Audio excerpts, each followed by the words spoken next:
Tien another Dragon Ball human with incredible techniques, very strong attacks, and also kinda got irrelevant as the Dragon Ball series went down the line. But in all seriousness, Tien is an actual underrated character in terms of strength and just overall character. But today we're gonna be asking the question, how strong is Tien? Well, looking into all of his stuff in his kit, we can really consider that and see how strong he is in this video. So without anything else, let's jump right into it. Now, first off, we're going to start off with some power level comparisons, just to get some stuff out the way. Throughout the Saiyan saga, which is basically what we're going to be starting off with, Tien maintained a power level of 1830, which surpassed the power level of characters like Raditz, who has long since been classified as a moonbuster many times on my channel.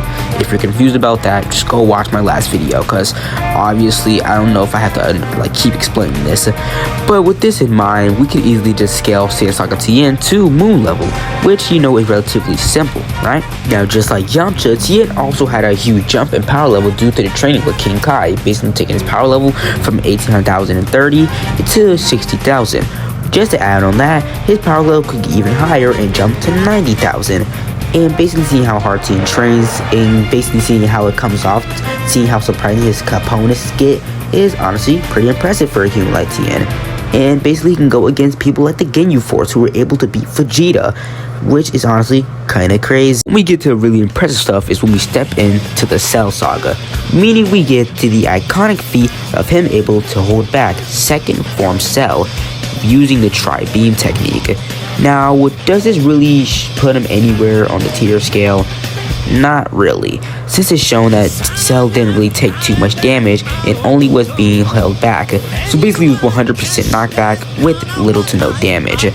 But just because it doesn't really put him anywhere, it can still show how powerful the Tri-Beam technique can be in certain situations. Quick little side note, we can also see the character that Tien can be by the time of the Cell Saga. And one of the most surprising one is that by the Cell Saga, Tien is actually able to beat First Form Frieza by him having a higher power level than him during this time, which is more impressive than you think.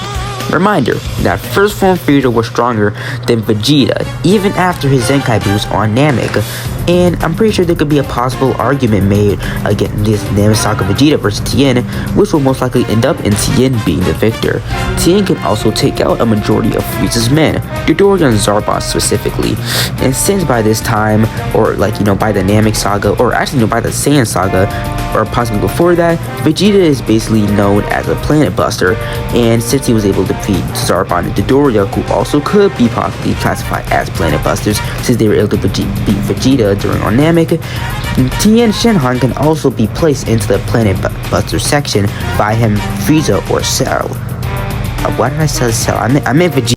But unfortunately, when we get to the Buu Saga, we don't really see Tien do much except try to attack Spuhan, and doesn't really come off with him doing anything because he used to Tri-Beam and it didn't really work.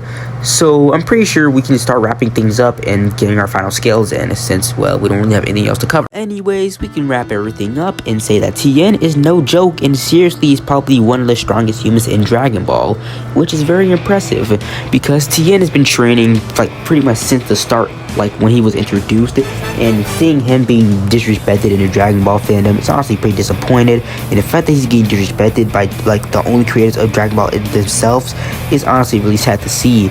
Humans really need to be more recognized in the Dragon Ball series. Give them a power-up or something, because they can't just sit idly by in the background and be useless. These were characters that we saw were so active back in the old series, such as in OG Dragon Ball and even in Z. They used to actually do things, except just, be background characters. It just sucks to see what they did to them in Super, but I'm guessing Super's kind of redeeming itself by giving them something to do, such as them being part of the Galactic Patrol. But being honest, I don't know if that's really gonna last all that long, since we really haven't seen them to do anything. But we're gonna stay hopeful and hope that in the next series we'll see them actually do something important. Anyways, that's the video. Like, subscribe, and tell me what characters you want to see me scale in Dragon Ball. Anyways, that's enough. See you guys later, and I don't have a catchphrase.